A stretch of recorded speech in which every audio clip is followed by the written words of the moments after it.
শুরু হচ্ছে আজকের গল্প পিছু টান।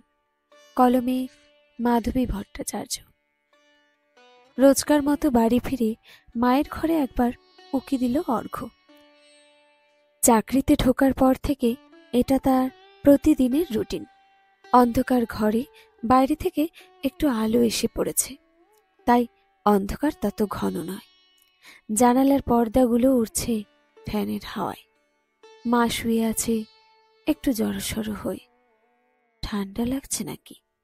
ফ্যানের স্পিড কম দিয়ে মায়ের মাথায় হাত বুলিয়ে দিল আদর করে। ঘুমন্ত মায়ের মুখটা দেখে বড্ড মায়া হয়। এই জগতের জটিলতার কোনো খবরই রাখে না অর্ঘ্যের বোকা হাবা মাটা।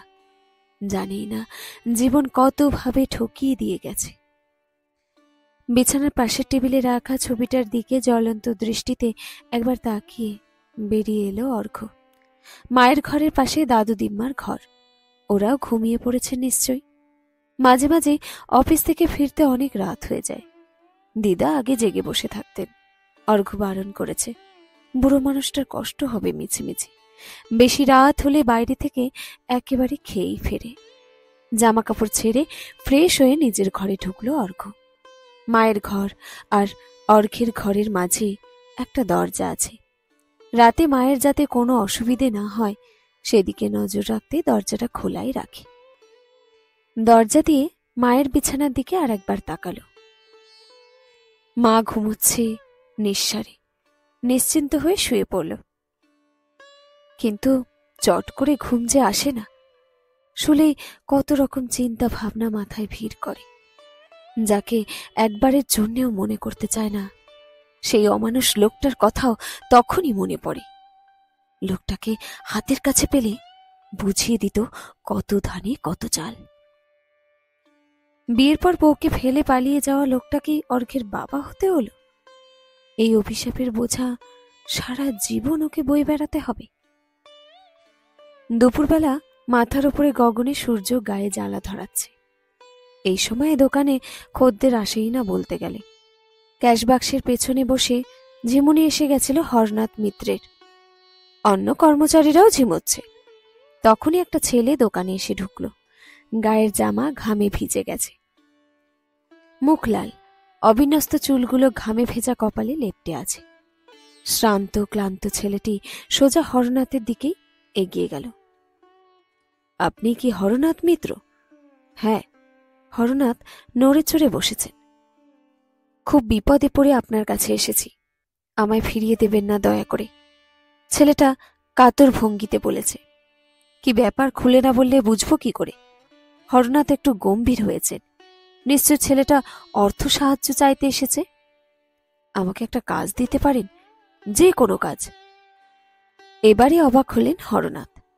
ছেলেটার ঘামে ভেজা মুখটার দিকে তাকালেন ভালো করে। ভারী মায়া হলো তার। আগে বসো এখানে, একটু জিরিয়ে নাও, তারপর বলো কি ব্যাপার। বসল ছেলেটা। দোকানের এক কর্মচারীকে ডেকে ঠান্ডা জল আর মিষ্টি এনে দিতে বললেন হরনাথ। ছেলেটা ঢকঢক করে জলটা খেয়ে নিল। বোঝাই যাচ্ছে প্রচন্ড তেষ্টা পেয়েছিল। মুখটা মুছে নিয়ে ছেলেটা বলল, আমি এই শহরে নতুন, পড়তে এসেছি কলেজে। বাবা নেই, বিধবা মাকে সঙ্গে করে নিয়ে এসেছি। ভেবেছিলাম এত বড় শহরে কিছু একটা ঠিক কাজ জুটিয়ে ফেলবো। আমার পড়া, আমাদের দুজনে থাকা খাওয়ার খরচা উঠে যাবে। এখন দেখছি বড় ভুল করে ফেলেছি। কেউ বিশ্বাস করে আমাকে কাজে রাখতে চাইছে না। একজন দয়া করে আপনার নামটা বলে দিল, বলল আপনি কাউকে ফেরান না। হরনাথ দেখছিলেন ছেলেটাকে। অভাবের চাপে নাজেহাল অবস্থা। চেহারা দেখে বোঝা যাচ্ছে ভদ্র সম্ভ্রান্ত ঘরের ছেলে। ভারী সুন্দর চেহারা ছেলেটার। আমার কাছে কি রকম কাজ চাও? যে কোনো কাজ, যা বলবেন তাই করব। দাঁড়াও, দেখছি কি করা যায়। পরদিন ছেলেটাকে দেখা করতে বলে দিলেন। কিছু একটা কাজে ঢুকিয়ে দিতে হবে ওকে। মায়া পড়ে গেছে ছেলেটার উপর। আমি বিএ পাশ করে ফেলেছি মামাবাবু, এবার এমএ ভর্তি হব, আশীর্বাদ চাই আপনার। হরনাথ খুশি হয়ে সুকুমারের মাথায় হাত রাখলেন। আশীর্বাদ তো সব সময়ই করছি বাবা, আরো বড় হও তুমি। আপনার কাছে আমাদের কৃতজ্ঞতার শেষ নেই। সেদিন আমাকে কাজ না দিলে কোথায় গিয়ে দাঁড়াতাম মাকে নিয়ে? ছাড়ো তো এসব কথা। তোমার মা এখন কেমন আছেন বলো?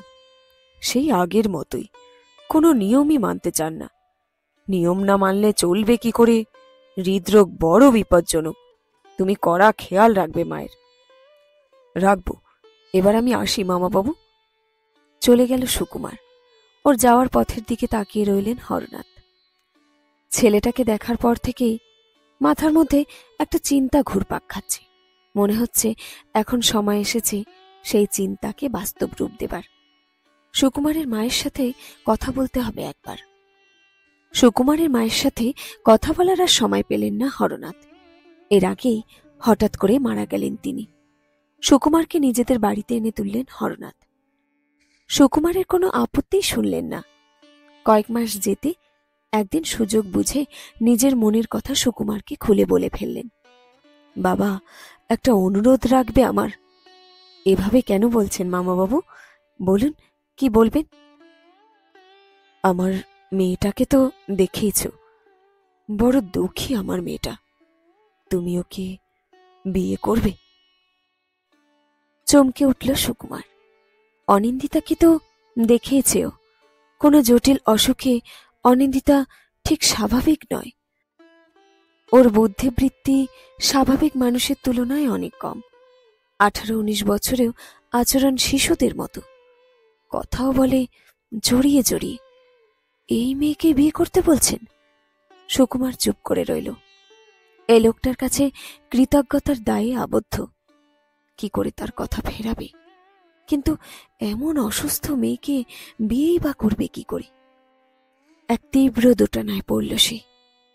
সুকুমারকে চুপ করে থাকতে দেখে ব্যাকুল গলায় বলে উঠলেন, তোমার কোনো অসুবিধে হবে না বাবা।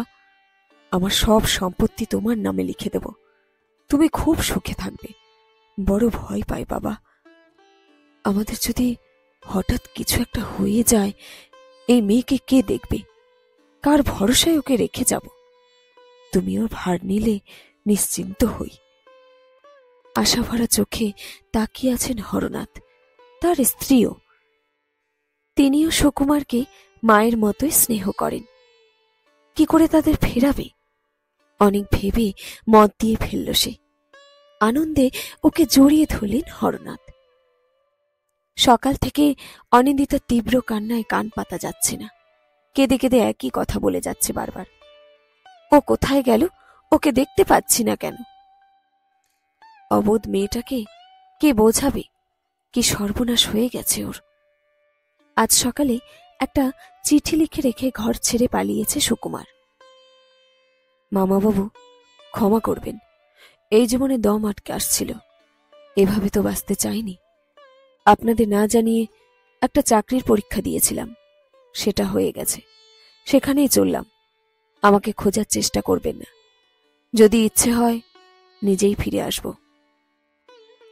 সুকুমারের ওপর রাগ হচ্ছিল না হরনাথ মিত্রের, নিজের ওপরে রাগ হচ্ছিল। অনেক বড় ভুল করে বসেছেন ভালো করে না ভেবে। এখন সেই ভুলের মাসুল দিতে হচ্ছে অনিন্দিতাকে। একবার সুকুমারের জন্য কিছু করেছিলেন বলেই এমন একটা দায় ওর উপর চাপানো ঠিক হয়নি। সুকুমার তো রক্ত মাংসেরই মানুষ, তার বোঝা উচিত ছিল। দুর্ঘটনাটা রেশ কাটতে না কাটতেই আরেক দুর্ঘটনা ঘনিয়ে এলো তাদের জীবনে।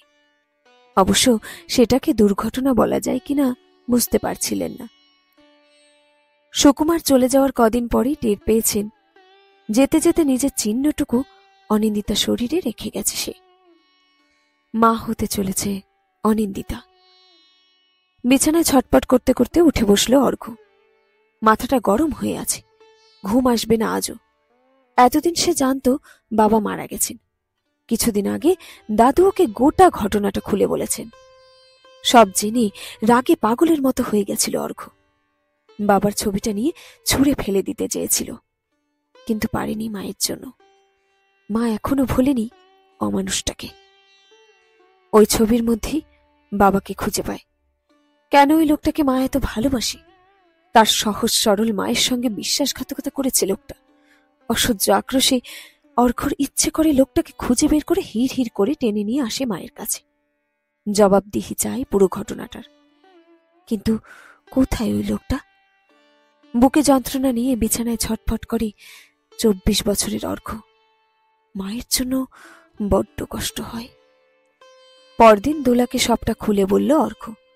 এত যন্ত্রণার ভার আর একা বইতে পারছে না। দোলাকে জানাবে কিনা সে নিয়ে সংশয়ে ছিল, কিন্তু তারপর বুঝেছে এত যন্ত্রণা একমাত্র দোলার সাথেই ভাগ করে নেওয়া যায়। দোলার সঙ্গে অর্ঘ্যের পরিচয় 2 বছর ধরে। প্রেমের প্রস্তাব দোলার দিক থেকে এসেছিল। বাবার ব্যাপারে সবটা জানানোর পর দোলা বলেছিল, ব্যাপারটা খুব দুঃখজনক হলেও একটা কথা না বলে পারছি না অর্ঘ্য। এই ঘটনায় তোমার বাবার তেমন কোনো দোষ দেখতে পাচ্ছি না। তোমার দাদুর একটু ভেবে দেখা উচিত ছিল বিয়েটা দেওয়ার আগে। কি বলছো তুমি? পালিয়ে যাওয়ার আগে একবারও মায়ের কথা ভাবলো না লোকটা? আমার কথাও না? তিনি হয়তো বুঝতেই পারেননি তুমি এসে গেছো। চুপ করে রইল অর্ঘ্য। দোলা বুঝবে না, বোঝানোর চেষ্টা করেও লাভ নেই। দোলা হয়তো অর্ঘ্যর মনের কথা বুঝতে পারল। নরম সুরে বলল, আমি তোমার কষ্টটা বুঝতে পারছি, কিন্তু তুমি একবার ঠান্ডা মাথায় ভাবো, তোমার বাবার দোষ ঠিক কতটা বলো তো? জবাব দিল না অর্ঘ্য। লোকটার কথা ভাবতে ইচ্ছে করে না তার। মাস কয়েক পর অফিস থেকে ফেরার সময় মায়ের প্রিয় মোচার চপ নিয়ে ফিরছিল অর্ঘ্য। বাড়ি ফিরে সবাই একসাথে চা খাবে। বাড়িতে ঢুকতে গিয়ে থমকে গেল। বসার ঘরে কি বসে আছে? এই লোকটা এখানে কি করে এলো? অর্ঘ্যের মনে হলো স্বপ্ন দেখছে। একটা ঘোরের মধ্যে লোকটার সামনে গিয়ে দাঁড়ালো সে। গনগনে গলায় বলল, এতদিন পরে এখানে কেন এসেছে? বিবর্ণ হয়ে গেল লোকটার মুখ। বিড়বিড় করে বলল, বিশ্বাস করো, অনেকবারই ফিরে আসতে চেয়েছি, কিন্তু কিছুতেই সাহস পাইনি। তাহলে এখন কেন এলেন? আমাকে আর মাকে ওইভাবে ফেলে রেখে চলে গিয়ে কোন সাহসে আমার মুখ দেখালেন? অর্ঘ্য চেঁচাচ্ছে উন্মাদের মতো। আমাকে ক্ষমা করো, আমি বুঝিনি অনিন্দিতা মা হতে চলেছে। তাহলে এভাবে চলে যেতাম না। জানি অন্যায় করেছি, প্রতিদিন অপরাধ বোধে পড়েছি। এতদিন বাদে ফিরে আসার সাহস অর্জন করতে পেরেছি। কোনো দরকার ছিল না ফিরে আসার। এবারের কেউ চায় না আপনাকে। হরনাথ কিছু বলতে চেষ্টা করলেন, কিন্তু গর্জে উঠল অর্ঘ্য, তুমি একটাও কথা বলবে না দাদু। এই লোকটাকে এক্ষুনি ঘর থেকে বের করো। দাদু চুপ করে আছে দেখে অর্ঘ্য নিজেই লোকটার হাত ধরে টেনে বাড়ির বাইরে নিয়ে চলল। মা কোথায় ছিল? পাগলের মতো ছুটে এলো। অর্ঘ্যকে এক ধাক্কায় সরিয়ে দিয়ে লোকটাকে জড়িয়ে ধরে চিৎকার করে কেঁদে উঠল, যাবে না, যাবে না তুমি। অর্ঘ্য হতবাক হয়েছিল। এবারে মাকে টেনে সরিয়ে এনে লোকটার দিকে তাকিয়ে কঠিন গলায় বলল, এক্ষুনি বেরিয়ে যান, আর কোনোদিন মুখ দেখাবেন না। লোকটা ধীরে ধীরে বেরিয়ে গেল মুখ নিচু করে। তীব্র চিৎকার করছে মা। লোকটা যেতে যেতে বারবার মুখ ফিরিয়ে তাকাচ্ছে। হরনাথ নাতিকে আটকালেন না। তিনি জানেন সুকুমার আবার আসবে, বারবার আসবে। পিছুটান এক তীব্র আকর্ষণ, যা বারবার পিছনে টানে মানুষকে। অর্ঘ্য এখন সুকুমারের পিছুটান। তাকে ফেলে সুকুমার আর সামনে এগিয়ে যেতে পারবে না। কিন্তু অর্ঘ্য কি পারবে ওকে ক্ষমা করতে? হরনাথ জানেন না।